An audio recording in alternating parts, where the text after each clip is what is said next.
Sal Henley and we're here back in the Slimming World kitchen. Today we have one of the best recipes. I mean, who doesn't love a fish and chips? I, for one, it's one of my favourite meals, and I'm going to bring you something that really replicates what a fish and chips should be like, but it's a bit more Slimming World friendly. So we've also got mushy peas as well, not from a can, but we're going to make some lovely spring minted peas, and also a tartare sauce. We don't want you to miss out on that. We're going to start with the fish. This is cod fillet, but you could use any white fish, maybe haddock or pollock. I've just got 4 boneless, skinless fillets. And what you want to do is just take some lemon juice. And I'm just using it straight from the lemon itself. I know that sounds bizarre, but all you need to do is put your fork into 1/2 and just squeeze that out like that. Don't worry about the pips at this stage, because we're going to pick it off the plate to actually coat it. Then I like a generous amount of pepper on each one. And also just remember to remove the zest off the lemon if you want another little tip to add some more flavour. A gentle season of salt, not too much. And that is just going to sit and marinate while we do all the chips. Now the chips, where do we start with that? First of all, choose the right potato. 1 kilo of floury potatoes is what the recipe says. And I think a lot of us don't really know what a floury potato is. When you get those new potatoes, they're generally quite waxy, and they're Charlotte potatoes, Jersey Royals, that kind of thing. What you're looking for is an older potato, something like a King Edward, Desiree, or a Maris Piper. Now, you don't have to peel them. I have done, because it says so to do in the recipe, and I always follow the recipes. Really, I do. And so what I've done is I've cut them into thick sort of chip shapes. They can be quite irregular. And I've brought it up to the boil in some cold water. Never put your potatoes into hot water. There's a saying that anything that grows under the ground should be put in cold water, and anything that grows above the ground you put into boiling water and then cook. Stick with that rule and you'll be fine. So these have cooked for about 5 minutes, and I've done it so that a tip of the knife will go in about 1 millimetre to 2 millimetres, and it's starting to cook on the outside there. And then what you want to do is put a piece of kitchen towel over those, and I've had the piece on there and it's absorbed all the water. Same when you cook rice. A lot of people pour boiling water over rice.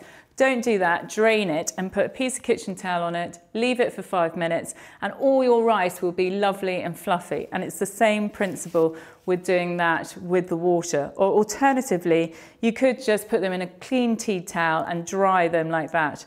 Do make sure they're nice and dry, because it will make a difference to how crunchy your chips come out.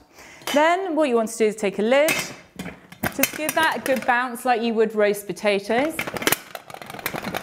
And you're just trying to sort of fluff them up a little bit. It's easier to do it down there. Okay, so that's done that. And then what we want to do, take some low-calorie cooking spray. This is the universal pan that's from the oven that when you buy it. I love it, it's my favourite pan. The reason is because it's so big and nice and shallow.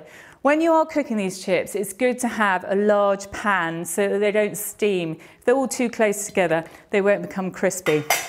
So chuck those in, like so. Then I'm going to season it up with some pepper, my favourite spice, and a little bit of salt. And then I'm going to add a little bit more low-calorie cooking spray over the top. And then I'm just going to toss them around in that. Look at how lovely and steamy they are. And then we're going to put those into an oven about 200 degrees, fan 180, gas 6, and they'll cook for about 25 to 30 minutes. In the meantime, we're going to breadcrumb the fish. So now they're in the oven, we can get onto the fish. So I've got a smaller tray here, and I've just put a bit of low-calorie cooking spray on it. And we've got 2 eggs. Depending on the size of your eggs, you might need 1 or 2. So just crack those into there. And then give that a quick beat. And so when you do breadcrumbing of anything, you need something for it to stick to. And the lemon juice is helping that a little bit, but we're adding egg, and it's like the glue for the breadcrumbs. So you beat it until it's completely combined. And then you take 2 wholemeal slices from a small 400-gram loaf, and then you can just whiz those up in a food processor, or if you haven't got a food processor, just use the coarse side of a box grater. That just works well. And I've used the crust as well. Don't throw that away. That really adds a lovely texture into there. And then you'll see I've put in a good handful of chopped parsley, and I've kept some back for garnish along with that lemon zest that we took from the lemon earlier. Then you want to add a bit of pepper. I'm not going to add any salt at this time. And then you take the lemon, and you can see it's sort of started to partially cook in the lemon juice. So all that lovely lemony flavour's gone in there. And then I'm going to dunk the cod in there. Now, tip here, when you're breadcrumbing anything, always have a wet hand and a dry hand. So I've used my right hand to dunk with, and then I use my left hand to go into the dry. See, then you don't get coated in everything. And then don't worry about that lovely crumb that's still there. We're going to use that to top any more on there. So it's got really nice heavy crumb on it. If you wanted to, you could probably coat the other side, but I actually really like a nice thick crust on one side. So that's why I've done it on one. And there you go. I'm going to just give it a quick spritz, 1, 2, 3, 4. And then you pop that into the oven. So they've been in for about 5 minutes, those chips. They take about 25 minutes, and this will take 15 to 20. So I'm going to set the timer for 15 minutes and see how everything's coming along. So while the fish and chips are cooking, I'm going to make this great tartare sauce. It's really simple. You just need 1 small red onion, which I've already finely chopped, and I've put that in a slightly bigger bowl so we can use that to stir it all together. Then this is 4 gherkins that I've roughly chopped, and a tablespoon of capers. I love capers, gives you that little pizzazz. If you wanted to, you could use some of the caper juice into the tartare sauce to give it a bit more vinegar flavour to it if you wanted. But you could also chop the bigger capers up if they're too chunky. These happen to be very small ones, so they're fine. So you add that all in. I mean, it just essentially is assembly. We love an assembly job. 2 level tablespoons of extra light mayonnaise. Put that in there. And then this is 200 grams of fat-free fromage frais, just the natural one. Lovely. Fromage frais is so good because it's got a real thickness to it, which is great. And then I'm going to add in some dill. I love dill, so I'm quite generous with the dill, but add as much or as little as you like. We'll keep a bit for the top. And then a bit of lemon zest. Now, everyone uses the grater like that. I'm a bit odd. I like to use it the other way. You see, the simple thing is it catches all the lemon zest in the top. See? It doesn't just go on the board. Now, if you wanted to, you could run a knife through that and cut that up a little bit, which I think I probably will because they're quite long strands.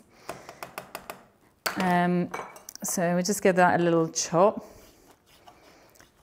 And then we'll put that in with my mini knife. I mean, it's hilarious with my size hands, but we love that. And then in we go. Nice load of pepper and a touch of salt. You won't need too much because the capers will probably be quite zingy. And then just stir it together. Now that is delicious. If you wanted to use that fish, you could cut that into strips. I've just had this thought. Cut it into strips and breadcrumb it. And then you could make kind of, again, wrapped up in lettuce leaves with a bit of tartare sauce, sort of sandwich without the bread. I like that little idea. And then I'm just going to serve it up in a bowl. Try and make it look pretty. I'm quite a messy cook, but it looks like real food. That's the main thing. And then a bit of dill on there. And if you've got a little bit of lemon zest, you can put that over the top, which I have.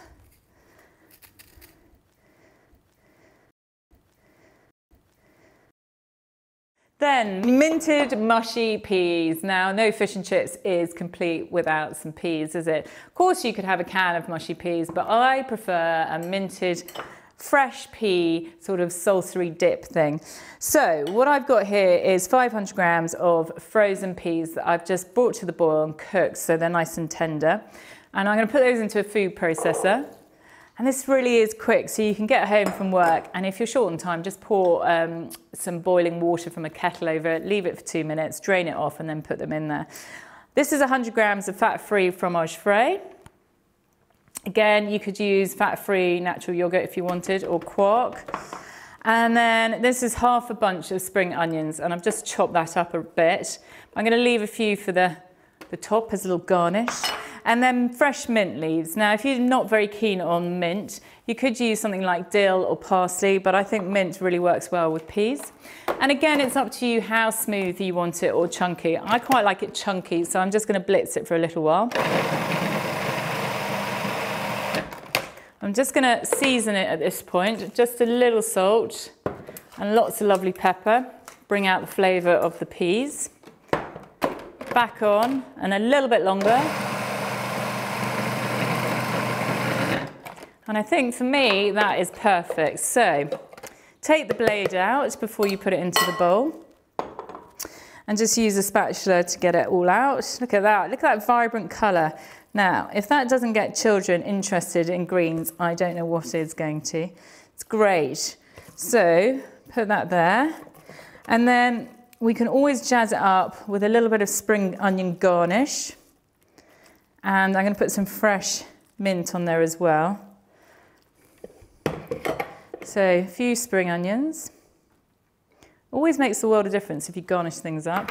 And a few mint leaves. Now, when you chop mint, I tend to roll it up. So you get the mint leaves and you pile them all on top of each other. And then you just use a sharp knife and cut across, like so. And then you just get ribbons that sort of unfold on the top there. A bit of black pepper.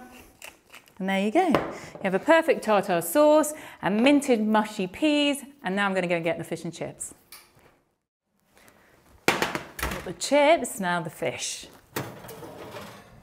Oh, look at that. So the chips have been in there for about 30 minutes and I've tossed them a few times just to make them evenly brown. So I'm going to serve up a nice portion of chips and then the lovely fish, which will be lovely and flaky, and then tartare sauce to go with it and our lovely minted mushy peas. What is there not to enjoy? Enjoy!